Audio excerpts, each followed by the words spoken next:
Good morning, boys and girls. It's lovely to see you on our Harvest Sunday. I want to tell you a little story about a fella called Billy. Now, Billy was born here in Downpatrick in the Balloonee Hospital. Just over, it was the old Balloonee Hospital up at the far side of the town, which is now closed.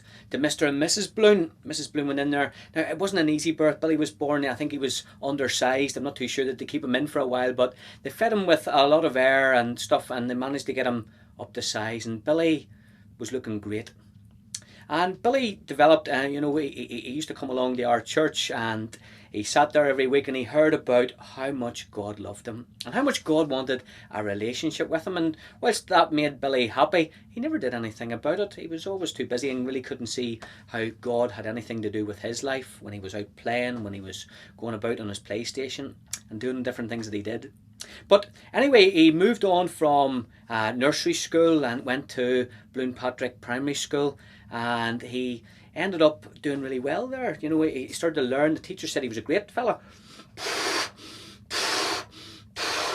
And, you know, with that, he got a head full of knowledge, and he really started to develop. Now, there was, during his teenage years, a couple of difficult times. One in particular, I maybe shouldn't be telling you about it, but I'll share it with you anyway. Some of you might learn from it. Billy came in one night and he was quite frightened. He had had a bad dream, and Mr. and Mrs. Bloom were in bed, and he wanted to get into bed with them because his room was very frightening and dark, and he couldn't fit into the bed. So he went along and opened his dad's knot. Now, this is horrible. And he let some air out, and he still couldn't fit into the bed. And he then went and opened his mother's knot, and he let some air out of her as well. And then eventually he went in and he still couldn't fit, and he let some of his own air out, and he was able to slip in, and he got a really good night's sleep. But when he woke up in the morning, his parents were furious. His father said, "Billy, not only have you let me down, you've let your mother down, and you've let yourself down." But you know, Billy learned from that, and he never did it again. And now he went on through his teenage years. He still came to church and stuff, and he learned more and more about Jesus, that he needed to have a relationship with God, and how important that was. But he was so busy with school and with sport. He played football, and he played with his friends, and he was running about, going different places here, there and everywhere. He was just so busy and couldn't see how it really affected him.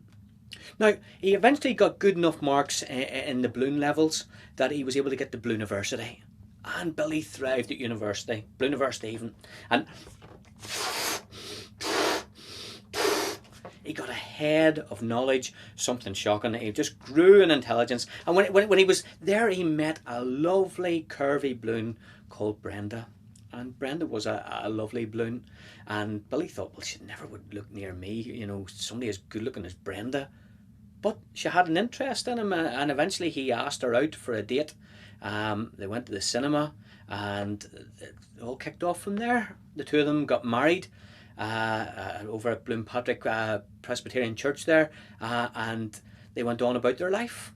And even then, Billy knew that God loved him. He knew that God wanted a relationship with him, but now he's married and he was trying to get into his house and things were busy. And eventually, him and Brenda had little baby Bloons. And, you know, they were lovely, and they just took up all of his time, and life was so busy and things were great. And Billy got himself a nice job. He got this factory up and going where he was making stuff, and he did really well at it. And he was busy away from home a lot and missed a lot of the children's upbringing because of that. But things couldn't have been any better. Things just were going well in business and every other way. Now, a good few years later, Billy's daughter Bloons got married. They moved out of the house, and his son moved away, and eventually it was just him and Brenda again, and he was still working really big hours, and he still came to church. He still knew that God loved him and wanted to have a relationship with him, but he was just so busy with work, and it was getting to a crucial stage because he was trying to get the business ready for selling. And eventually, one day, a buyer came from America.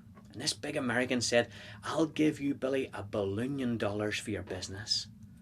Billy says, "I can't believe that, $1 billion." He thought, this is going to be amazing. Me and Brenda can go around the world, have our holidays, we can go and visit the grandchildren, we can do all the things that we wanted to do. He was so excited. And he rang Brenda. He says, Brenda, get on there down. He says, down travel. He says, get the place booked. He says, we're going on a round the world cruise. I've been offered $1 billion for the factory. He came home and all the paperwork was done. They put it through the solicitors in town, and it just was fantastic, great news. And still at the same time, he was coming to church and he knew that God wanted a relationship with him, but he just was so busy getting things finalised with the business and getting all the things ready. But in retirement, he knew he was going to have time for God. He knew that he was going to have time to be able to have a relationship with Jesus. So they all got all sorted out. The $1 billion got put through to the bank, and eventually the day came for the trip, and they were standing in the hall waiting for the taxi to come, and Brenda was upstairs pulling cases left, right and centre. Things just couldn't have been getting any better, and Billy started to shout up the stairs, Brenda, hurry up, the taxi's here, we're going, hurry up.